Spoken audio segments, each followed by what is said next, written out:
So around this time, you guys are going to know more about this than I am. I'm not as well versed on the Burton 7 situation. Were you at that point? Are you Burton? Global. Yeah. Okay. Yeah. Yeah. So that's pretty crazy what happened there. Burton, stable for rider driven, and come around 17. I was 17.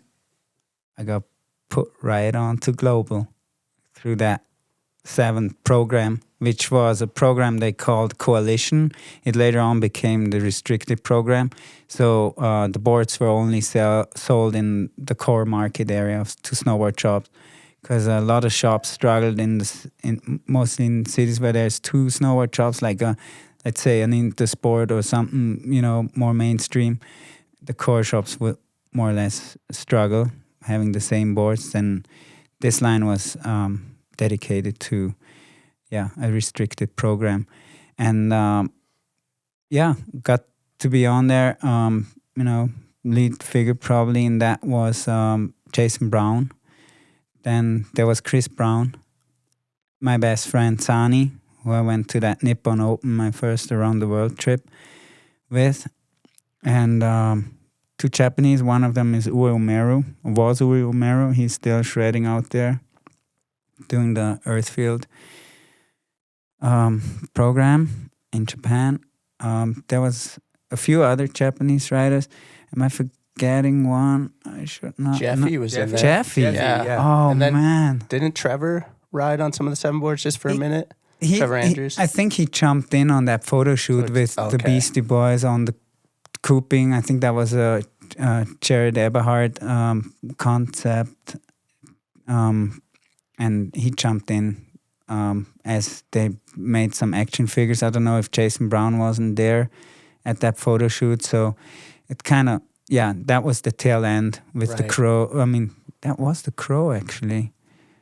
What other boards came after? Oh, I took, after Crow, I got to actually make those themes in graphic. Had the hash marks and the snake. Mm-hmm. It always stayed a little bit in that realm. Tried to, until Trevor took it over, and we started Unink. Unink started as being the cheap project at first, and then it became a meeting at JDK at Burton, which is the graphic design bureau, and we got one of the main graphic guys from them dedicated to our project, who is Lance Violet. And it went from there. And I think the biggest stepping stone for Unink was that Roman DeMarchi, he rejected a Burton Pro model to be within the Unink crew. And that's where the pig comes from, the piggy bank with the slot crossed off. We were like in that meeting deciding, okay, what's going to be the name for it? Last minute decision was that with, JB Solberg, DCP, Roman, and me right there, we needed another length to fill pretty much. And we wanted Jeffy to be in there. And so in the next meeting in Hemsedal, we had Jeffy along with us. And that was the birth of Unink.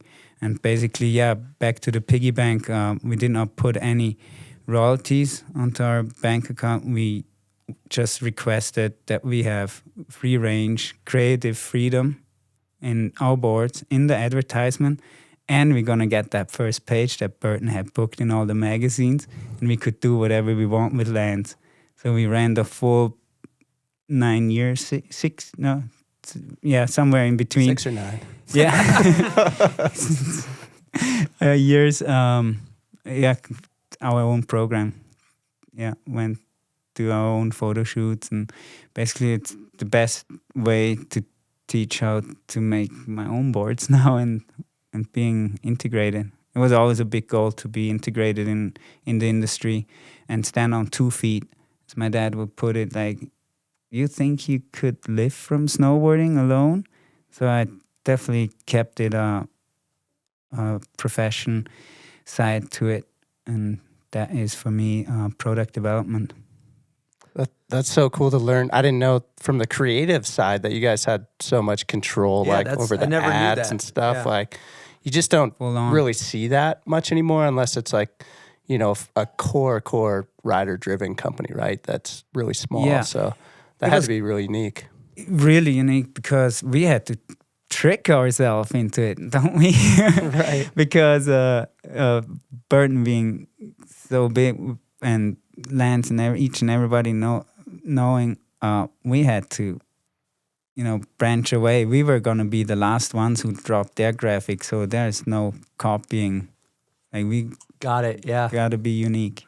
That's so cool. I want to rewind one thing I found doing my research, which I didn't know. I'm almost embarrassed about it, but the name 7 was in response to the Forum 8.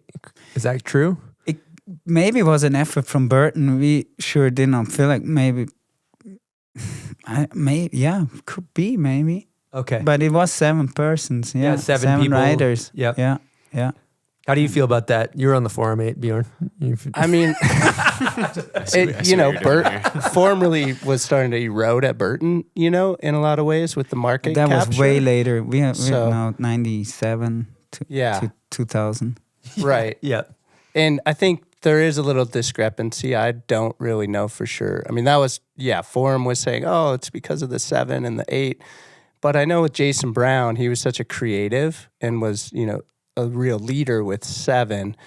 I don't really know if it was fully based off the Forum 8 thing, but that is kind of the rumor. It could be because we're all nerds, right? And I mean, the worst thing I seen in that context that happened was when Jeremy Jones and Chris Engelsmann had on Hood the battle on the rail where Chris Engelsmann punctured his upper arm on the second rail. And I was like, wow, can rivalry really be like so harsh? And I felt it from Jason too. Like, he would, you know, create his video part, be like wanting to do things so differently.